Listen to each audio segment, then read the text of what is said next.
Welcome to the Athena Wellness Podcast, the show that invites you to take a seat around the community fire and listen to stories that inspire. I'm your host, Kathy Robinson, author, coach, and founder of Athena Wellness, a company that's dedicated to supporting you on your journey to live more wholeheartedly. Welcome to episode 21. There's such a spectrum of approaches in the health and wellness industry, ranging from the medical profession to the esoteric. It's rare and very refreshing to find someone who is classically trained in medicine, yet has evolved toward lifestyle medicine, which means using the way we live as a means of preventing and treating disease. Our guest today is Dr. Robyn McIntyre, a New Zealand and Australian trained family physician with more than 30 years of experience, a kind bedside manner, and a holistic yet scientifically proven approach. Robyn will tell you more about herself and her work during our conversation. Dr. Robyn and I have been co-presenting at a number of webinars for different organizations, and we'll be sharing with you what we've shared with those audiences. Among the things we'll explore are how we naturally move toward a state of wellness, what can impact wellness, and some strategies for enhancing wellness. There's also a little teaser at the end, an invitation to join us in implementing some of these strategies to help keep us all accountable. Details to follow on the next Wellness Wednesday episode, which is episode 22. We end this episode with our Dose of Inspiration segment, where Robyn shares some of the things that are lighting her up these days. And as always, I'll put links to those items in the show notes. Now on to the show. I hope you enjoy the conversation. Dr. Robyn, welcome to the Athena Wellness Podcast. Thanks, Kathy. It's great to be here. So could you share with our audience a bit about who you are and what you do? Well, I'm a New Zealand and Australian trained family physician, mental health counsellor, and public health practitioner with over 30 years experience in those areas. And I now live in the USA since 2014. In normal times, I would be returning to Australia to work for 2 periods of several weeks a year as a general practitioner. That, of course, is not going to happen at the moment. These are not normal times. But through my work, I've become to believe in lifestyle medicine. So that's using the way we live as a means of preventing and even treating disease. And I've developed a business here in the States as a health coach doing that. So I advocate evidence-based, scientifically proven approaches, which are individualized to my clients' needs and aims. And I work one-on-one and consultations to help people identify their health goals, help formulate approaches to achieving these, and then hopefully keep them on track. Perfect. Thank you so much. And as a bit of background for our audience, you and I met just as our respective businesses were getting up and running. We were and have been meeting twice a month since 2019. Mm-hmm. We meet on Zoom, and we've been accountability partners, keeping each other on track. And so what's interesting is that aside from the brief introduction that you gave that I'm aware of, I don't know a whole lot about your backstory. So I think our audience would be interested, I sure would be, just knowing a little bit more about how you came into the wellness space. And in particular, was there a turning point that reoriented you from your traditional training to more of the wellness holistic approach you have today? Yeah, I think I could say there probably was a turning point. Without making it into too long a story, because I could, it really started with Jacques Cousteau, the very famous French marine explorer. I wasn't expecting that. No, I didn't think you would. That's awesome. And he was one of the people that developed the scuba tank. So I loved his shows. I loved going boating and fishing with my father. I was a bit of a tomboy growing up in New Zealand, and I decided I want to be a marine biologist. So I actually started down that track with a degree in zoology first off. But I pretty quickly realized that I wanted to keep my diving as a hobby, and that I was actually more motivated by people and people's stories and helping them solve their health problems. I like to solve problems. So I changed direction and I became a family physician instead. But I did a lot of sailing and diving around New Zealand, and I always had this itch to sail around the Pacific Islands. So in 1977, I sold my house and moved onto a boat. And then in 99, I left my very pleasant job as a general practitioner and a wonderful lifestyle on the very beautiful east coast of New Zealand to head off cruising around the Pacific Islands, not really sure where it would lead me. So I had various wonderful adventures, and in 2001, I ended up in the Marshall Islands, which is just over the equator in the North Pacific Ocean, but halfway between Hawaii and Guam. So they're tiny little islands really in the middle of nowhere.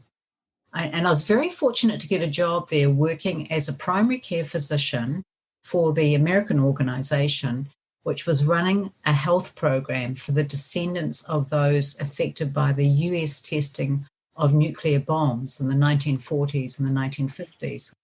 So it was really quite an extraordinary place, and the whole thing was an amazing experience. I was there for a few years. But medically, and this is where the turning point was for me, was that it was really striking to see how these people had been affected by diseases of civilization. So they had come from communities living, very small communities living on very small islands. They were active and they lived mostly on fish and coconuts as their main food sources. And then some of them stayed there, but many of them were moved to other places where they had much more sedentary lifestyles. And they were often supplied with processed foods and high-fat protein sources such as frozen chicken and turkey tails. Mm. They had terrible rates of heart disease, which were escalating all the time. And the diabetes was just awful. Some of the most severe effects were actually apparent when people were in their 20s and 30s. Wow. So heart attacks, blindness, amputations, kidney failure. So we tried to supply diabetic medications, but a lot of the people didn't even have refrigerators, which you needed for the insulin. And a lot of them were pretty resistant to taking conventional medications. So not being able to help these people was really very disappointing and frustrating. It all really felt a bit hopeless. And it cemented my growing recognition that it was much more effective to prevent the development of these diseases in the first place than try to cure them. To the credit of the Marshall Islands Ministry of Health, they were ramping up initiatives to address these lifestyle issues whilst I was there. But I undertook a Master of Public Health, which essentially is about preventative medicine remotely whilst I lived there. And then I went on to work for UNICEF based in Suva in Fiji, where I witnessed the same patterns as I travelled throughout the Pacific, working as a medical officer for that organisation. And then in 2008, I moved to Australia to marry my American husband, Scott, who I initially had met sailing. And he was another Jacques Cousteau devotee. We're exactly the same age, so there you go. But he'd actually used his interest to get a PhD in fish biology. I returned to general practice in Australia with a renewed interest in health promotion and disease prevention. And everything I saw there in that developed country just confirmed all the ideas I'd had. So when we moved here to the Florida Keys in 2014, that was for family reasons, it became an opportunity to learn more about the whole area of lifestyle medicine. And that's what has ultimately led to my work as a health coach. Wow, that was a great story. Oh, thank you. Thank you for sharing it. So let's talk about what we want to share with the audience today. Sure. So to get going and give our listeners some context for the conversation, what do you say we start with the basics of wellness? And shall I go first? Would you like to go first? You start, Kathy, and I'll chime in. Okay, that sounds good. So if we take a step back and remind ourselves why wellness is even important, the reason why we want to feel that way, feel good in our mind, our body, and our spirit, is so that we can do what lights us up with the people that we love. In other words, to really fully enjoy our lives, to live a good life. When I think of wellness, I think of the choices that we make and the actions we take, and it's one that evolves over time, right? This is really about lifestyle. Mm-hmm. When I think of the word well-being, to me, that's the experience of the positive wellness actions that we take. It's how we feel as a result of our choices and actions. Feeling good, feeling happy, feeling joyful. And then if I think about the characteristics of where we want to move directionally, which is toward optimal well-being, it goes beyond our physical and emotional well-being, and it includes things like social well-being and life satisfaction. In other words, are we engaged with life? So that's the way I think about those three things. Sure, and I agree exactly with what you've said. I have a definition I like where wellness is described as a continual striving to live a life that is full, meaningful, zestful, and exuberant. I like the liveliness of that definition. And, it seems to me that people are prepared to take more responsibility for their health these days and on looking at good health as a way of achieving good immunity. Which we all, of course, have had that emphasized with recent events. So, Kathy, you and I have developed a model of holistic wellness, which emphasizes the 6 components that we think contribute to achieving wellness holistically. And when we say holistically, we mean simply that wellness that considers the whole person. The model emphasized that each of these 6 tenets is connected to the other 5. So let's explain this model a little bit more. The first 3 tenets are probably the most familiar, as you've just stated, mind, body, and spirit. And these are kind of inward looking or parts of the individual. If we're being truly holistic, though, we also need to think about a second group of 3, which are outside us. And these are the concentric spheres of family, community, and environment. We need to remember that wellness is on a continuum. Our natural state of wellness is our central starting point, and we can move toward our optimal state of well-being by making good choices based on the holistic wellness model, or alternatively, in the other direction, to a state of chronically impaired wellness if we make choices destructive to our health. Yeah, I love that idea of always moving toward a natural state of wellness, and that it's our behaviors that can move us either toward an optimal state or away from that state.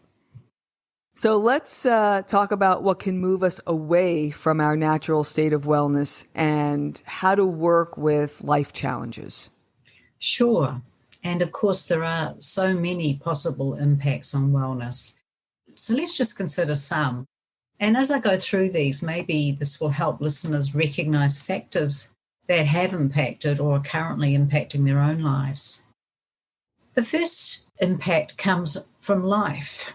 The nature of life is that it's challenging. But of course, this is how we grow and develop as resilient human beings, where we are required to adapt to constant change, and life is not always fair. Some of us have bigger challenges to overcome than others, of course. We all have life events that impact us, that require our time and can shift us off our focus.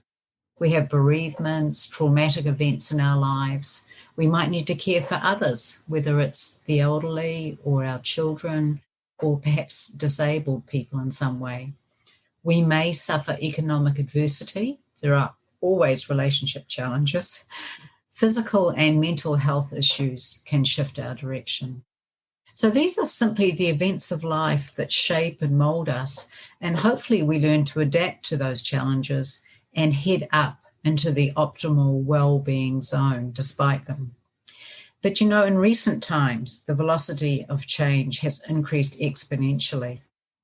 And now we're all required to adapt and use the new technology and innovations. For example, we've all seen the development of computers, and now we almost all own a smart device of some kind that is our own mini computer It's a streaming device. It may be running our homes and our lives. And it's a communication device, so we're constantly on call. So we live in a globalized world shrunk by rapid travel and by shared microbes and diseases, unfortunately, hyperstimulated by a 24/7 barrage of information that is doubling at increasing rates. How do we keep up with that? There are, of course, tremendous advantages for us in much of this technology, but has also created so much change for us to adapt to. The way we work, the way we socialize, and just simply how we live. So accompanying this are the challenges of remaining connected to who we really are, what we feel, and our surroundings. It's a challenge to recognize when and what we need to eat for nourishment, when we're constantly offered tempting, cheap, instant choices which are available round the clock. We have to make up ways to make our bodies move because of our sedentary workstations and passive means of transport. Whereas once we would have been busy scouting for food or working fields, tending livestock or doing physical tasks like washing dishes and floors or chopping wood for heating, that's all done by machines now. So we can live comfortably in heated, air-conditioned houses or apartments with our food delivered, communicate remotely if we wish, never go outside, and never truly connect with nature and the larger world. In addition, I think many of us feel that the past year or so has been even more uncertain and out of our control. I know I felt that. Impacts have come from many directions, such as the increased awareness of social issues relating to racial and economic disparities, heightened divisiveness that has developed around politics, the catastrophic events we've seen, including fires, multiple hurricanes, snowstorms in Texas. Yeah. And that leads many of us to have increased concern and fearfulness of global warming. As a society, we're thankfully emerging after a period of widespread losses relating to the pandemic. There's been bereavements for many, social isolation, that loss of freedom to travel and undertake some of the activities we enjoy, perhaps economic losses and unemployment for some, whilst others have needed to cope with big changes in their work conditions. So, as happens in the natural course of evolution, people have adapted, found new ways to celebrate rites of passage events like drive-by graduation ceremonies, found new joy in just being at home, maybe gardening, as I have done, or simple nature events in their neighbourhoods like watching bird life, or even in having no daily commute, many have found joy. So it feels as though we're going to be living in new ways to some extent. And whilst change is always challenging, I think a lot of good can come from all of this. There's a lot to absorb, though. Yeah, there sure is. And I agree with you. We'll start on this good note that I do believe that a lot of good can come from this. It's been remarkable to see how in this past year, how hundreds of millions of us and actually billions globally, we changed our habits overnight. And to me, that shows our resolve and our resilience. And knowing that we've adapted so quickly on a global basis really gives me optimism and hope for the future. You mentioned we've got some big challenges coming down the pike, and knowing that we can do this when we're called to it in a time of crisis, I think is a great sign. In my writing classes, I've shared a story that I heard from author Martha Beck, who describes these times as if a tsunami wave wiped out all of our known infrastructures, whether institutions, ways of being, like all the old got swept out to sea. And here we are on these little life rafts. And what we've known is gone, but we're not to the next destination yet. So we're kind of floating in this liminal space. And so that takes me to the second part of what you were saying, which is, personally, I agree. I think it's going to take us quite some time to sort through it all. We don't know what the impact of the mental and emotional turmoil that we've been through is yet. And along with our daily life, our celebrations, our grieving rituals, everything has been disrupted. And how do we process not being with loved ones when they pass away? How do we work through life milestones that never were? So I think that's why discussions like this are critical, to let people know as we're coming out of this, you're not alone in how you're feeling, whatever that might be. There's a lot of external fear out there, and it can be easy to get caught up in that negative cycle. But it's been my experience that you can work through this and find this sense of love and peace of mind and space by looking internally. So let's shift gears a bit and talk about wellness holistically, and then we'll give our listeners some practical takeaways. We're learning more and more about the interconnectivity of the different wellness components. Can you speak to that a bit, Robyn? Absolutely. There is a lot of interconnectivity, and I've got a lovely example of that. I'm just going to talk about a couple of other principles with all these 6 different areas first, though, because we need to be addressing the 6 areas in a balanced way. Doing well in one area alone is not going to achieve wellness. So I might be great, for instance, at looking after my physical health, getting out, exercising, eating well, and getting adequate sleep. But I also need to feel connected and have the support of friends and or family to have good well-being. It follows from this that the decisions we make are cumulative. So the more areas of our lives that are not ideal, the further we move away from achieving optimal health. If I have a desk job and I don't exercise and I'm drinking more alcohol than I should, or eating poorly, these will all move me incrementally away from good well-being. But on the other hand, if I'm overdoing one aspect, that can be deleterious too. So somebody who's over-exercising, for instance, can cause themselves harm by reducing their immunity. Or if I'm a pro bono lawyer who works long hours in their job, making great community contribution, I need to recognize that the sacrifices that I'm making to my overall well-being, if this means I'm neglecting other areas of my life. Also, our daily micro decisions are important as well as the larger decisions. So simply stopping for a 2-minute stretch after I've been working hard on the computer for some time really contributes to my health. All these small decisions will add up significantly to helping my well-being. So as you mentioned at the beginning of this section, Kathy, all 6 aspects of holistic living are highly interconnected. And I'm going to illustrate this with a story. This comes from Dr. Rangan Chatterjee's book called The Stress Solution. He's a general practitioner in the UK, and he's very interested in this area and has an interesting podcast also. He tells the story of a patient who had terrible post-traumatic stress disorder. She'd been involved in a very unpleasant, very nasty car crash 20 years earlier and really had never recovered from the emotional trauma of that. She was withdrawn, she had crippling anxiety and panic attacks, and she kept withdrawing from community-based treatments such as medications they were trying to help cure her anxiety with and the assistance of counsellors. She just couldn't tolerate it.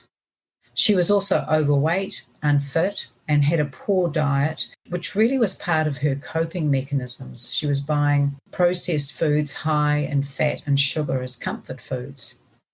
So he decided to approach her issues from a very different direction, and he convinced her to improve her diet and to cook fresh food daily, so moving away from the processed food she was buying.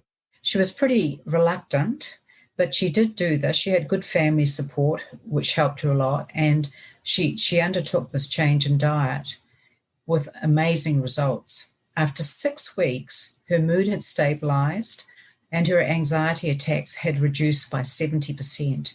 And then she was able to undertake the psychotherapy she needed, and she went on to do very well.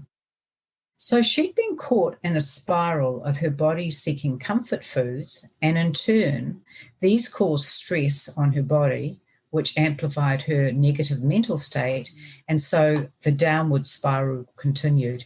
And Dr. Chatterjee had helped her break through that spiral by changing her diet. Now, what was happening there? It really defies understanding. How could changing what she ate improve her mood so directly? We're learning more and more that there's a three-way interaction between food, the bugs that live in the gut or the microbiome, and the human immune system. Simplifying, they talk to each other, and the information that is the result of that interaction gets sent to the brain. Every person ideally has a population of 39 trillion gut organisms, and these are various bugs including viruses, bacteria, fungi, and parasites and their genetic material, which interact with the body, the food we eat, and each other in complex ways we're still clarifying. These interactions determine many aspects of health and well-being. There's a two-way communication between the gut and the brain via various pathways, but especially the vagus nerve. If we treat those microorganisms well, they can lighten our mood. If we treat them poorly, they can make us anxious and depressed. Similarly, an anxious or depressed brain communicates back to the gut and generates gut symptoms. And we probably all have experience of feeling stressed and having an upset gut as a consequence. So by maximizing gut health with good food choices from our hopefully healthy environment, we help overall physical, mental, and spiritual health. And in this woman's case, her family and community resources were also involved in her journey to health. So really, this emphasizes just how interconnected the 6 tenets are. It also emphasizes that we should never underestimate how we can alter our health with our choices. And that's a great story to illustrate the interconnectivity, and also a great backdrop as we get into the more practical side now of some strategies that we can share with the audience on how to enhance their wellness. So let's move into, maybe we'll take mind, body, spirit first. And you can speak a little bit about those elements in more detail, and then I'll give some strategies. Great. Okay, then. So let's think about our bodies. We need to nourish ourselves to have a healthy body. And I mean nourish in the widest sense of the word. Ideally, we should undertake exercise or daily movement of some type. We should have good nutrition with a wide variety of mainly plant-based food. We should be avoiding toxins like tobacco, drugs, or excessive alcohol. We should be getting adequate rest and especially sleep, both in terms of sleep quality and time. And there's a lot of research going on in this area, which is all very interesting. We should also get sufficient hydration for many reasons. But for example, we need to have moisture to ensure that the membranes that line the nose, the gut, even the bladder, can perform their very important immune tasks of forming a first-line barrier to infection.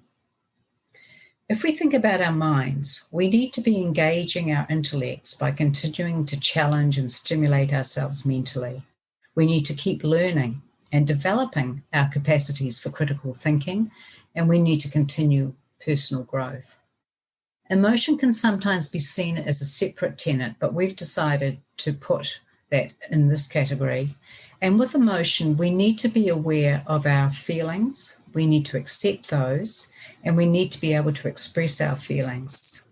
We also need to understand the feelings of others in empathy.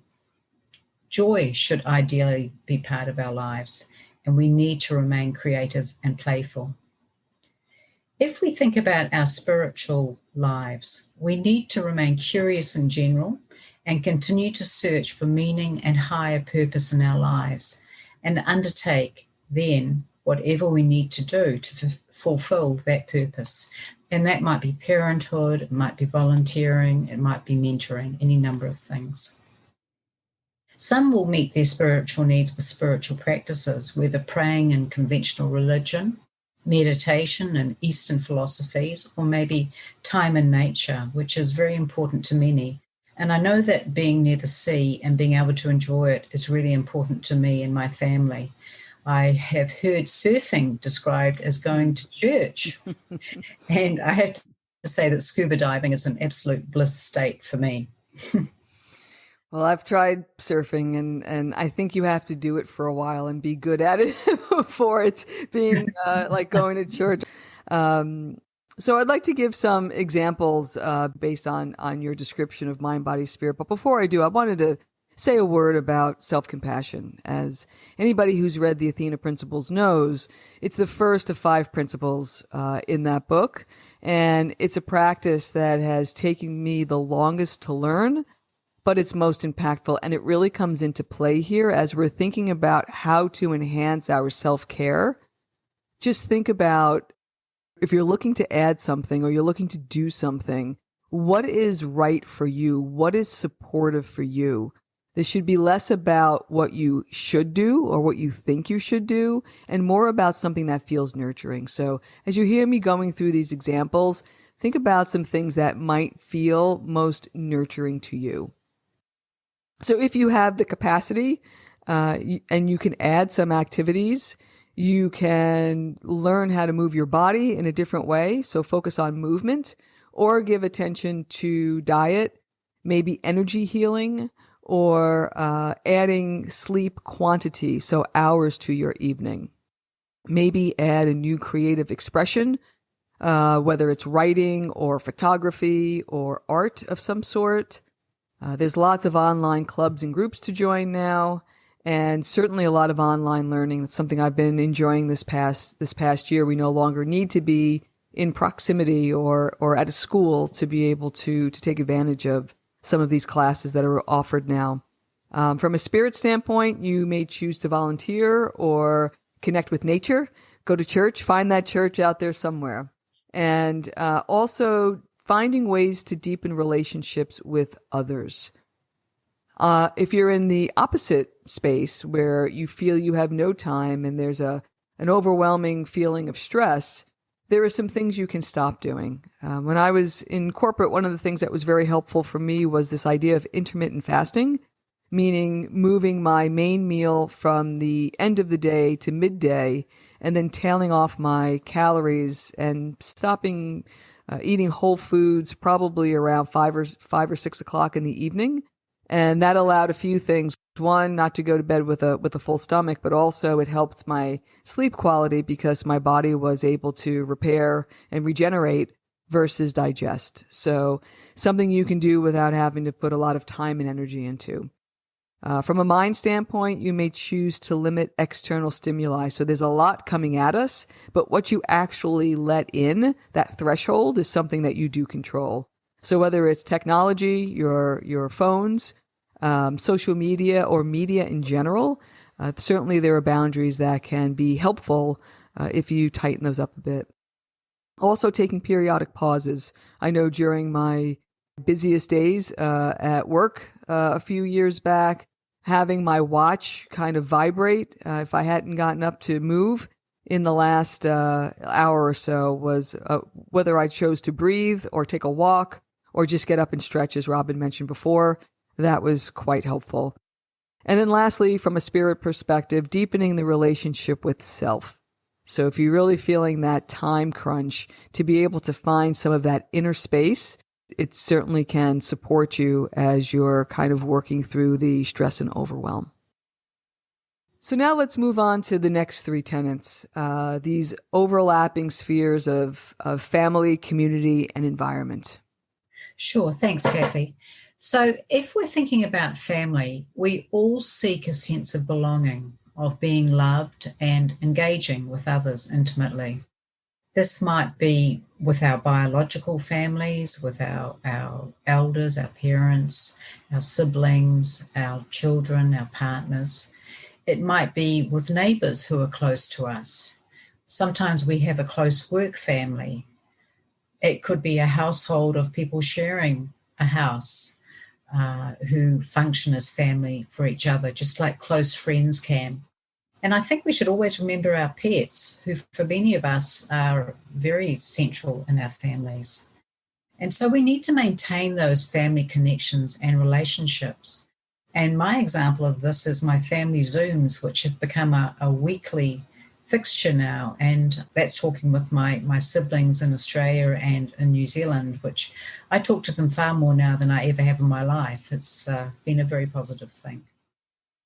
And then if we think about community, we also need to feel a sense of inclusion and connection in meaningful ways on a less intimate level. So with acquaintances, neighbours, and other community members. I recently heard the comment that we underestimate the positive effect of seeing people we know when we're out in our community, even if we don't say hello to them. And many of us have lived quite mobile lives, so I can contribute that it's quite disconcerting to live in a place where no one looks familiar, although that changes pretty rapidly for most of us. So we need to know what's happening in our community, and many get joy from contributing to that. Community, of course, used to be location dependent, but geography is no longer an issue. It's much more important to have virtual connectivity, especially in these times. If we think about the environment level, it's very important in quite complex ways, and we can consider the importance at two levels. There's our immediate surrounds, being sure that we live in a safe, healthy home that promotes well-being.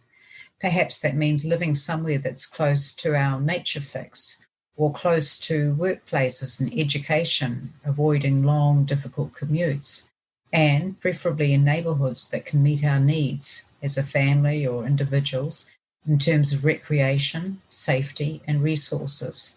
And we have to acknowledge here that this aspect is very much affected by means and resources, and people don't always have that luxury of choosing where they live. Then there's a second, larger picture of how humans interact with the environment, of how they're connected to the planet, to other organisms, and each other. There is an urgent need to foster positive interrelationships between planetary health and human actions, and choices to create a sustainable world. So, for example, many feel that there is a need for worldwide COVID vaccination to keep everyone safe from the dangerous variant outbreaks, or immediate global initiatives to address the impact of human interventions on planetary health. Kathy, what can you suggest for us to address these areas? So if you've got the capacity to add some activities from a family perspective, and I think we're seeing some of this, the idea of family nights or game nights. There have been pandemic pets and there have been pandemic gardens. So getting the family together around a common activity. We've also been seeing this trend toward documenting family history and with photos or video or some research on a site like Ancestry. And getting outdoors, especially now that the weather in half of the world anyway is getting warmer, that to be able to go out, and you mentioned play before, get outside and play a little bit. From a community standpoint, boys, there's a need for sure for things like coaching and mentoring. Supporting local businesses is a way to get involved. Volunteering at a local library or a hospital or a school. And you mentioned caregiving before, giving a caregiver a break, maybe helping a neighbor in need. And then from an environmental standpoint, being able to walk or bike instead of driving a car, recycling, gardening, and just getting involved with community planning and environmental activities, anything that has to do with water, air, or soil. And then on the flip side, if you feel like you're not having the space or the ability, I think the strategy here is really about simplifying. So is there some way that you can simplify a family schedule to, find the friction points and try to take those out or address them? Working with your family on a master calendar or batching tasks, maybe having tech-free times together. So in the small periods of time that you do have, that they are quality times. My suggestion from a community and environmental perspective is not to bring something else into your life, but rather combine, if you can, a family activity with a community or an environmental concern. So, for example, a school activity that's based in the community that you can do with your kids, or using natural products in the home. So your usual routines, just including something that's good for the environment, reusable bottles, recycled bags, keeping an eye on conservation or renewable energy would be some examples. So we've discussed a whole laundry list of things that you can do to boost your well-being. And I had suggested that you kind of filter through them with the idea that you pick the one that feels nurturing to you and try to decide on a small step that you might be able to take. And I'll do a little teaser that in our next episode, which is episode 22, it's a Wellness Wednesday episode, Robyn and I are going to be introducing a little invitation. There'll be something that you can download with a list of these suggestions and a way that you can do an action plan. So just know that there will be a tool available during the next episode that you can utilize to implement. That sounds great, Kathy. Wow. So we covered a lot of territory. Is there anything else before we get to my usual dose of inspiration? Is there anything else that you'd like to share with the audience? I think it's a wonderful, great smorgasbord of choices. We do. We're all about choice, right?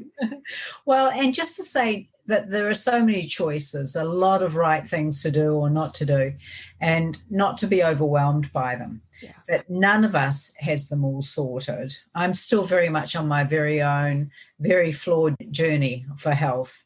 So don't be disheartened if you feel you've got a long way to go.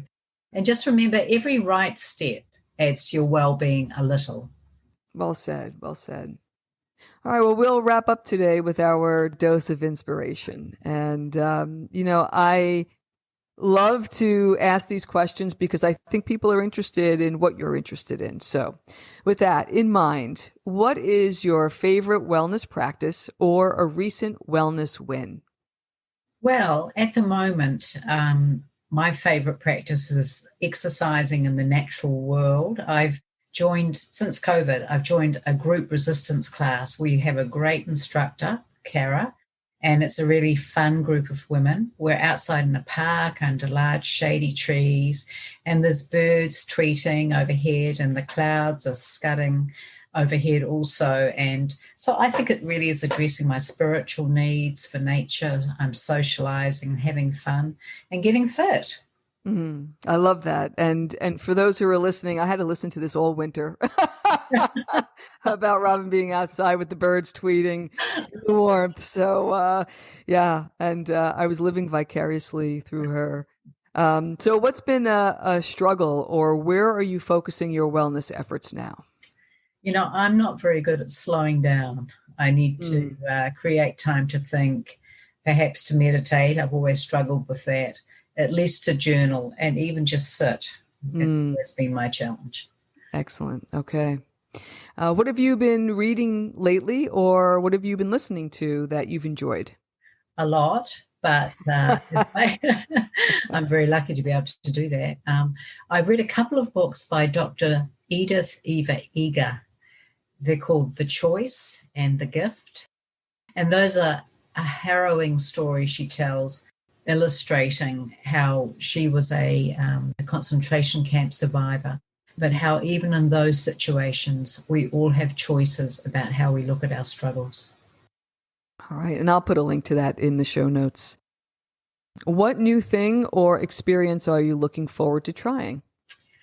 Well, I guess I'm putting this out there now, so I'm going to have to do it, aren't I?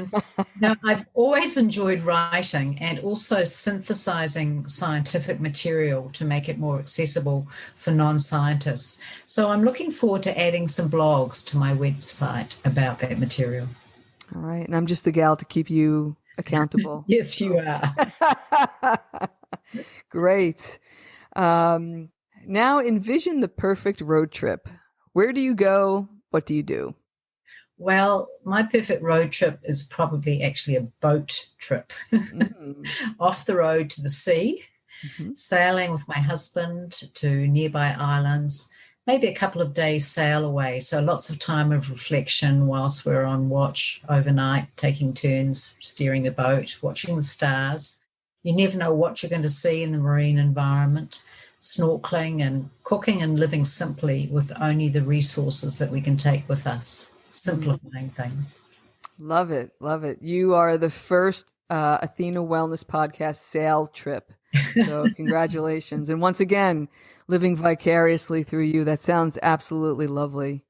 Mm-hmm. What has you feeling inspired these days? What's lighting you up? Self-empowerment, just recognizing where I hold myself back and how many options and choices are actually out there if I can only embrace those. I love that. And lastly, what has you optimistic about the future? Well, sadly for older people, it's actually young people who make me optimistic about the future. They seem to be recognizing and embracing the need for change and recognizing now is the time to take action to change our lives and save our planet. So many of them seem prepared to live differently and make sacrifices to do this, unlike some older people, unfortunately, who seem set in their ways. Yeah. All right. Hats off to the younger generation. We need some new voices. So that's wonderful. Well, Robyn, I want to thank you so much for being with us today and for sharing your insight. What's the best way for people to get in touch with you? Sure, Kathy. You can just come to my website at www.drrobynhealthcoach.com.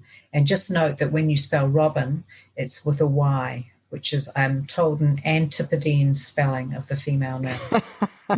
Well, I'll put a link in the show notes to the website and also to the wellness models that we refer to should the listeners want to download them.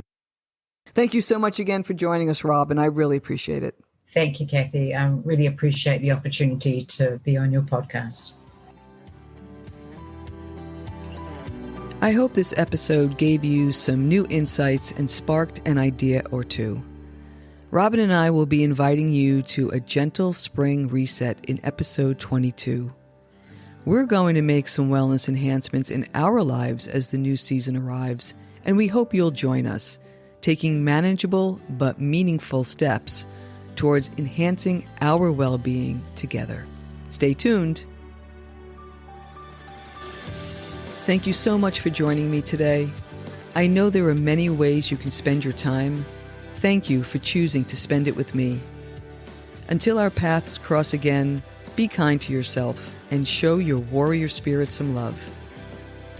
If you know anyone who can benefit from today's episode, please pass it on. And many thanks for supporting the show by subscribing and leaving a review.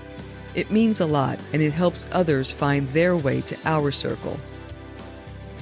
If you'd like to access the show notes, have a question you'd like addressed on a future episode, or would like a transcript of this episode, visit www.athenawellness.com/podcast. Until next time, be well.